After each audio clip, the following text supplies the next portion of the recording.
Nous allons faire une vidéo sur l'intervalle de confiance et le traiter à l'aide d'exemples. Donc voilà l'énoncé de deux exemples. Donc je laisse le temps de peut-être le photographier pour pouvoir suivre la, la correction.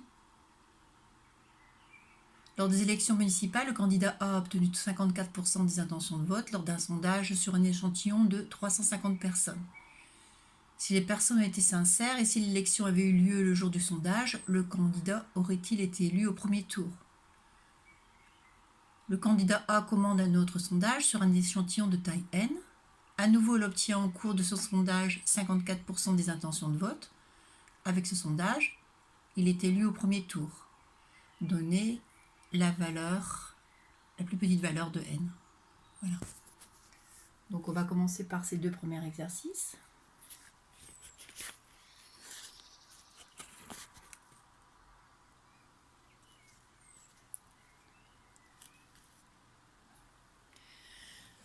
Donc l'intervalle de confiance, qu'est-ce que c'est? C'est-à-dire, vous avez une population. Une population. Ici, c'est une ville. Et on cherche à connaître la proportion en pourcentage de personnes qui vont voter A.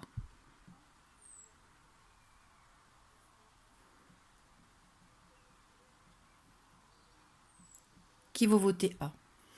Alors, interroger toutes ces personnes, c'est pas possible, vous le savez bien, donc on va prendre un échantillon. Et le nombre de personnes qu'il y a dans ces échantillons s'appelle, on dit c'est de taille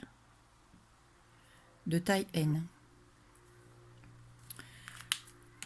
Donc on s'intéresse à ces personnes-là, on fait un sondage, on les interroge, et d'après l'énoncé, vous avez donc une fréquence de 0,54. Donc les fréquences, on ne les met pas en pourcentage.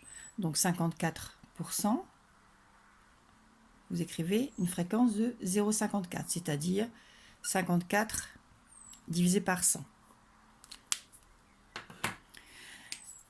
On donne le nombre de sondés qui est de 350 personnes. Donc l'intervalle de confiance d'après le cours, c'est f moins 1 sur racine carrée de n, f plus 1 sur racine carrée de n. L'intervalle de confiance, c'est donc 0,54 moins 1 sur racine carrée de 350, 0,54 plus 1 sur racine carrée de 350. Donc vous effectuez le calcul. Alors on trouve 0,486. Et là, on va faire le calcul. Alors 0,54 plus 1 divisé par la racine carrée de 350 égale 0,59. 3. Donc on peut affirmer au seuil 95%. Donc au seuil 95%, entre 48,6% et 59,3% des électeurs vont voter A. Donc la question était si les personnes ont été sincères et si l'élection avait eu lieu le jour du sondage, le candidat aurait-il été élu au premier tour. Donc malgré une fréquence supérieure à 0,5, parce qu'il faut avoir la moitié, moins la moitié, eh bien ici lorsqu'on fait l'intervalle de confiance, on voit la borne inférieure est de 48,6%. Donc au seuil de 95%, il n'est pas sûr d'être élu. Donc c'est pour ça qu'il commande. Donc on répond, le candidat aurait-il été élu? Eh bien, il n'est pas certain d'être élu.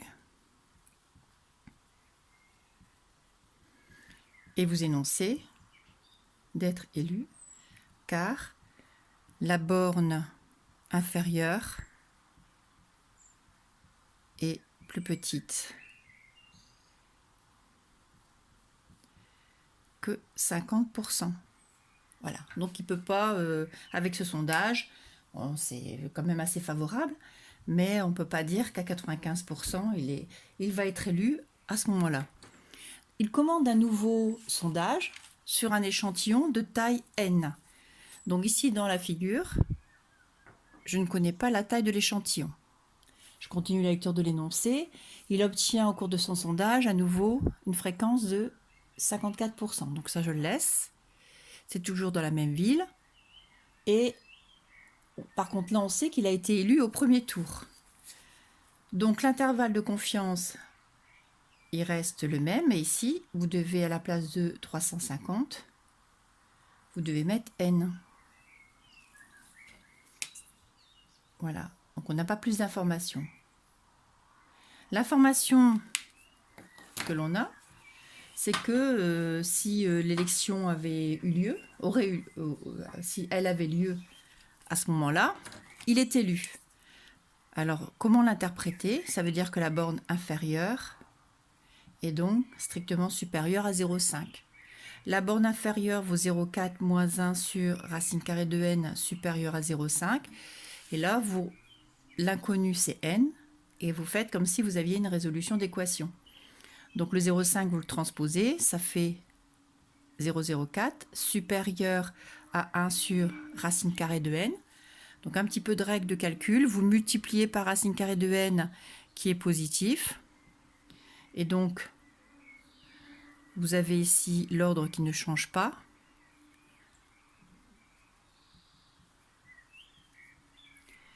Et là, vous divisez par 0,04. Pareil, qui est positif. Donc l'ordre ne change pas.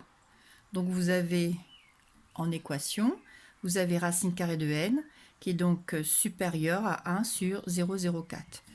On procède au calcul de 1 sur 0,04. On trouve 25. Donc racine carrée de n est supérieure à 25. Donc si racine carrée de n est supérieure à 25, il faut que n soit supérieur à 25 au carré. Là, on joue sur le fait que la fonction carré, elle est croissante sur les nombres positifs. Bon, ce n'est pas l'objet de cette leçon, mais il est bon quand même de le préciser. Donc, n doit être supérieur à 625. Donc, dans ce cas de figure-là, on a su calculer la taille de l'échantillon et on va prendre la taille minimale pour toujours diminuer les coûts. Donc, en augmentant la taille de l'échantillon, il y a de plus de précision. Et là, il peut affirmer que si l'élection avait lieu ce jour-là, eh bien, il était élu à la majorité. Donc voilà pour l'exercice numéro 1. Ensuite, l'exercice numéro 2. Donc vous avez eu le temps de le regarder. Donc, voilà. L'exercice numéro 2. Donc on a toujours le schéma valable pour l'intervalle de confiance. Vous avez une population. Et là, la population, cette fois-ci, c'est... Donc j'efface ça. La population, c'est un lycée. Parce qu'on doit estimer le pourcentage de réussite au bac dans ce lycée. Donc la population globale, c'est le lycée. On cherche le pourcentage de bacheliers. Voilà, on cherche le pourcentage de bacheliers qu'on ne connaît pas, mais on veut avoir une estimation. Donc là, ils prennent un échantillon, et l'échantillon, c'est une classe. Alors, on connaît la taille de la classe, c'est 36 élèves. Et donc, on va faire un sondage sur cette classe et on va utiliser le bac blanc. Donc, au bac blanc, vous avez 30 élèves sur 35 qui ont eu leur bac blanc. Donc, 30 sur 35, 30 sur 36, ça correspond à la fréquence. Alors, 30 divisé par 36,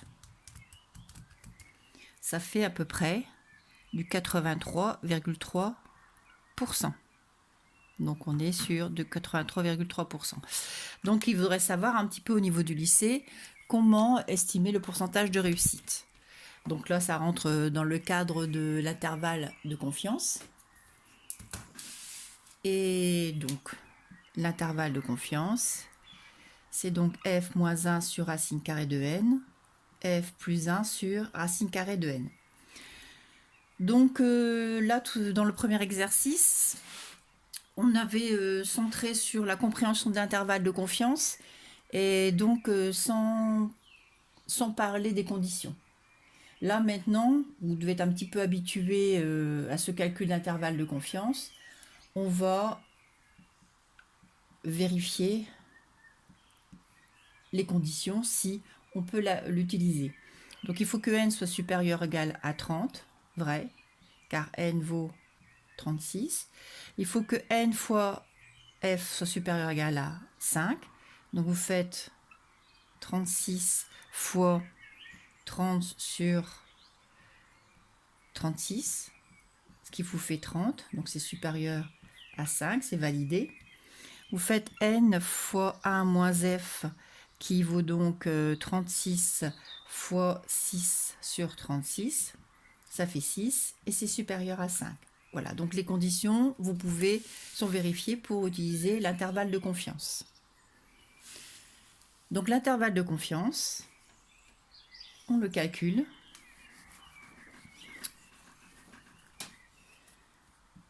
Ici égale, la fréquence elle est ici, 30 sur 36. Donc je préfère conserver le plus possible les valeurs exactes, divisé par racine carrée de 36.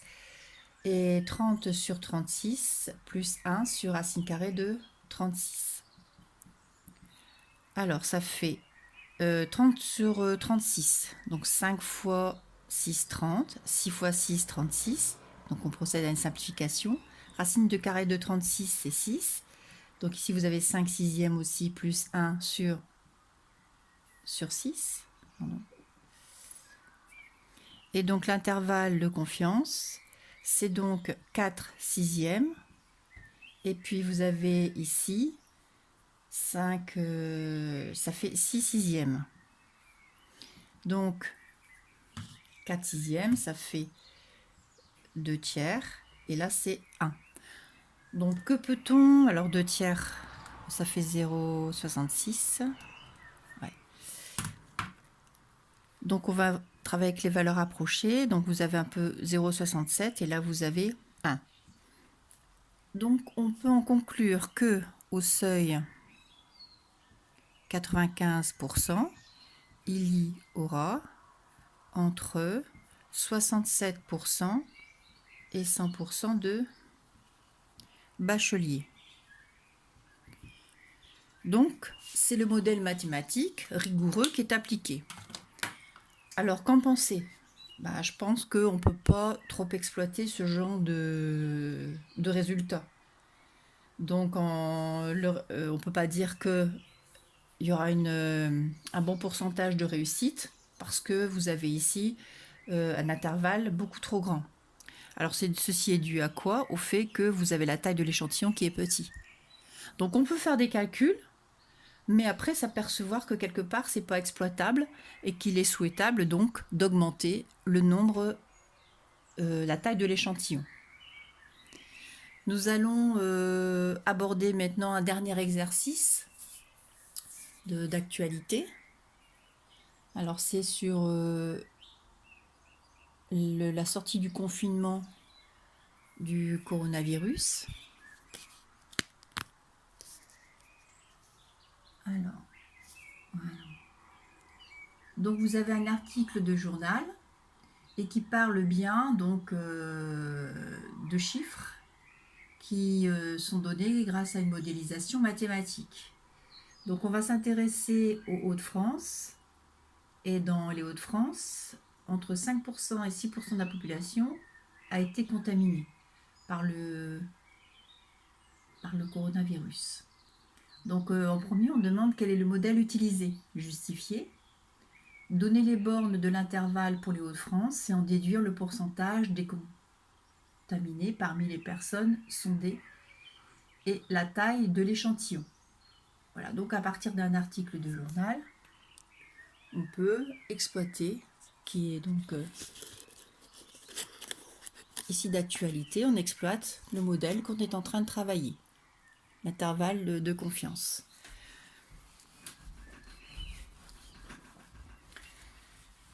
Donc à nouveau une population, et cette fois-ci, cette population, ce sont les Hauts-de-France.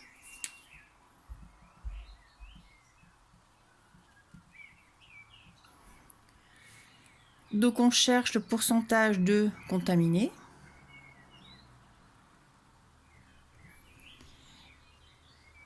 Et on n'a pas d'échantillon, on ne sait pas. On n'a pas d'échantillon. Et puis pour l'instant, la fréquence, on ne la connaît pas. Mais ils affirment que le pourcentage de contaminés, la vraie proportion, se situe entre 5 et 6%.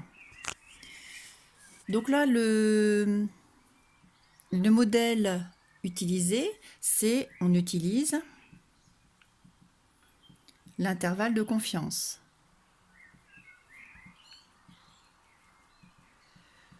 Alors pourquoi? Parce que on a essayé d'estimer la vraie proportion de contaminés.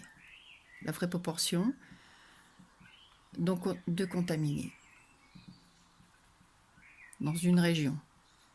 Donc impossible d'interroger toutes les personnes, donc forcément, ils ont dû travailler sur un échantillon. Et là, ils vous disent que c'est entre, la proportion est entre 5% et 6%. Donc l'intervalle de confiance, vous connaissez la formule.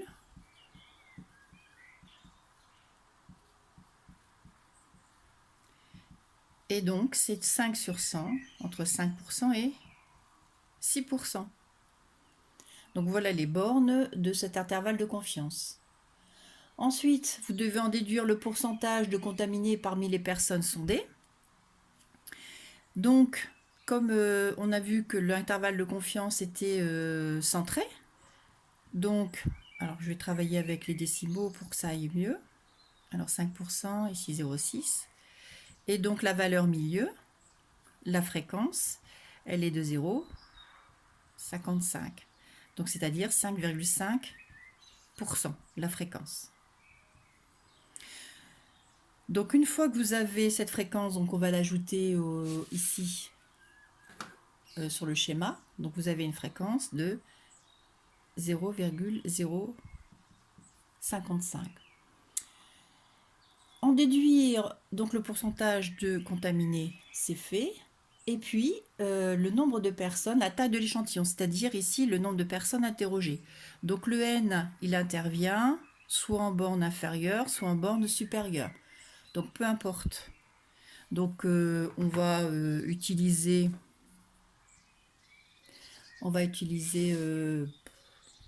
la borne inférieure. Donc vous avez f moins 1 sur racine carrée de n qui vaut 0,05.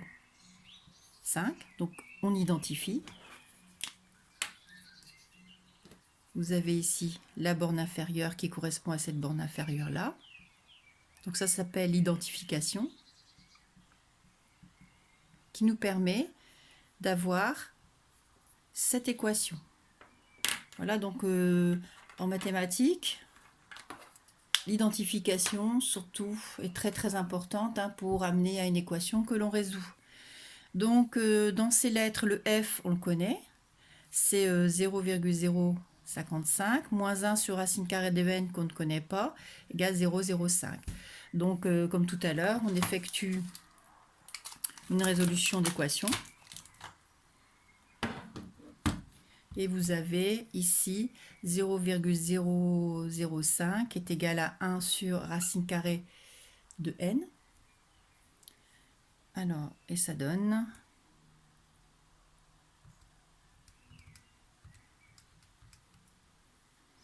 Vous avez donc racine carrée de n qui vaut 1 sur 0,05.